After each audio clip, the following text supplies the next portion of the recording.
All right, let's dive into Coachella 2025. We're talking about those two big weekends, April 11th to the 13th, and then the 18th to the 20th at the Empire Polo Club out there in Indio, California. And we've gone through a ton of guides articles, you name it, so that, you're in the know for everything Coachella this year.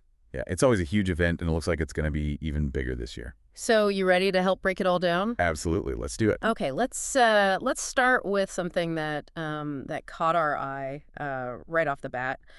The lineup announcement came out way earlier than usual. What do you think about that? Yeah, I noticed that too. They announced it back in November. I Yeah. think it really shows how important it is for Coachella to, keep that top spot in the festival world. Getting those tickets sold early builds the hype. Yeah, exactly. All right, so let's get into those tickets.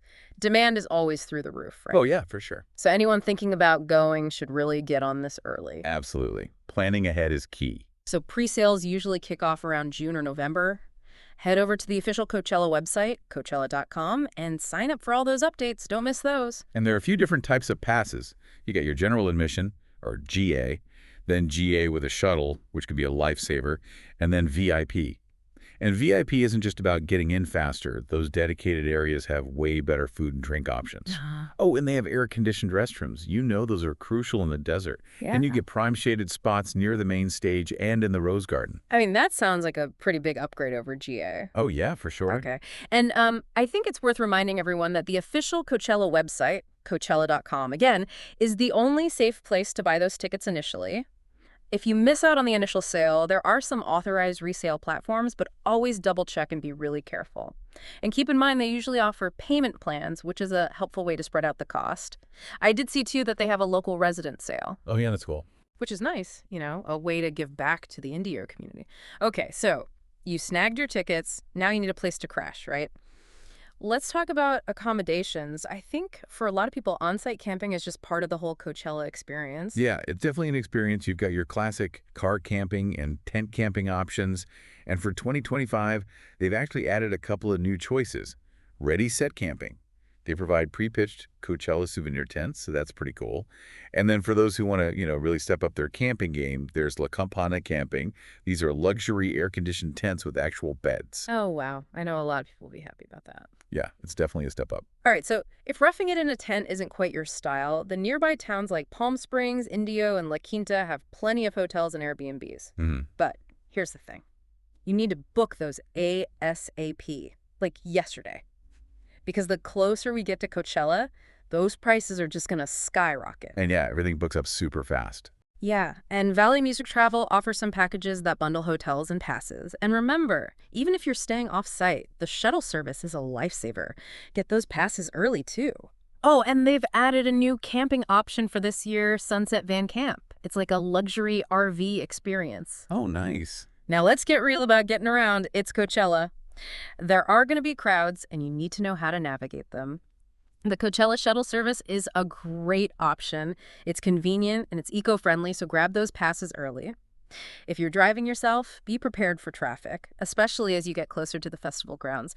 And actually, they have this program called Carpoolchella that rewards people for sharing rides, which I think is really cool. Yeah, that's awesome. It's nice to see them encouraging that. Yeah. And another tip for drivers, don't rely solely on your GPS, especially once you're in the festival area. Follow the official signage. It's way more reliable. So true. Okay, ride sharing is also a popular option.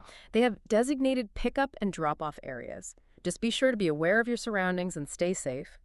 If you're flying in, Palm Springs International Airport, that's PSP, is the closest.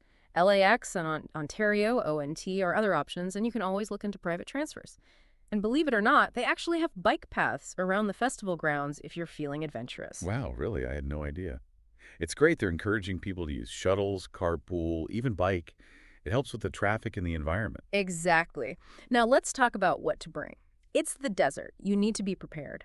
Sunscreen hat, sunglasses, and reusable water bottle are non-negotiable. Make sure to fill up at those water stations throughout the grounds. You'll be doing a lot of walking, so comfortable shoes are a must. Oh, and layers are key. The desert can be scorching during the day and chilly at night.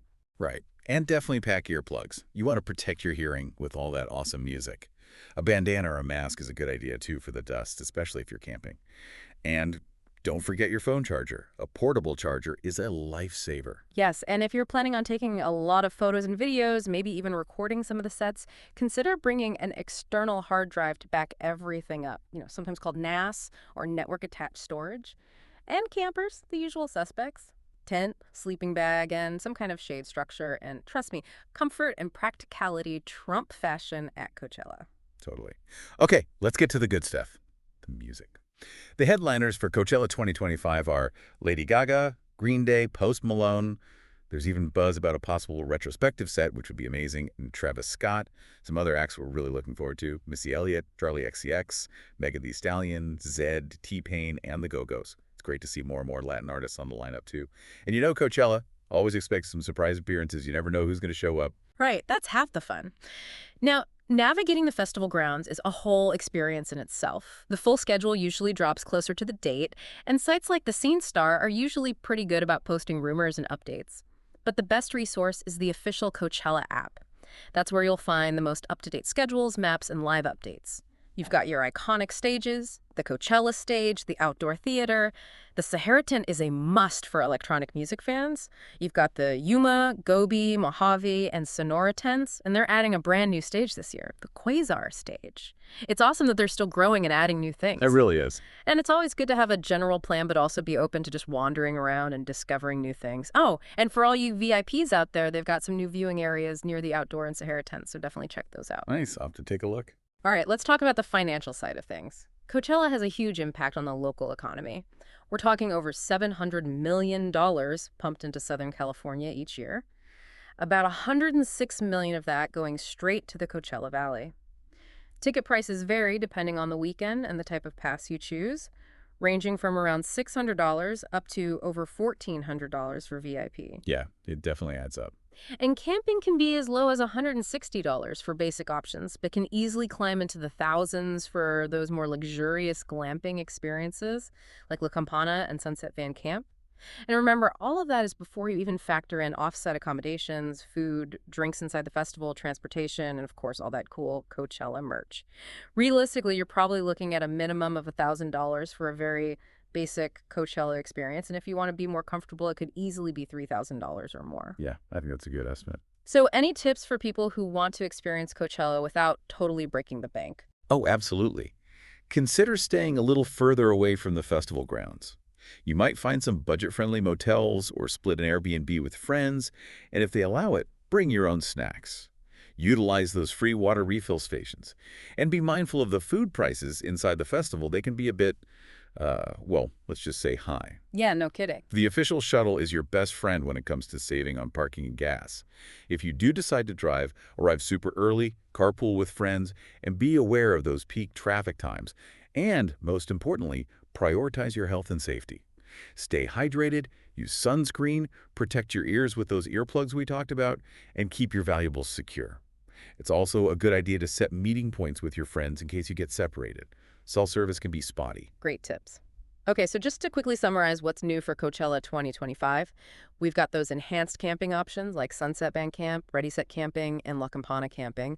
And for those with VIP passes, they've got upgraded areas near the outdoor and Sahara tents. Yeah, a lot of cool new stuff this year. So the bottom line is Coachella 2025 is going to be epic. But getting those key logistics nailed down early is going to make a huge difference. Things like your tickets, accommodation, transportation, and that all-important packing list. Get those sorted out, and you are well on your way to an unforgettable Coachella experience. Exactly. And be sure to keep an eye on the official Coachella website and their social media for the latest news and updates as we get closer to April. And here's something to think about. With so many different ways to experience Coachella and such a wide range of costs, what does it truly mean to have your essential Coachella experience? Is that definition changing as the festival keeps evolving?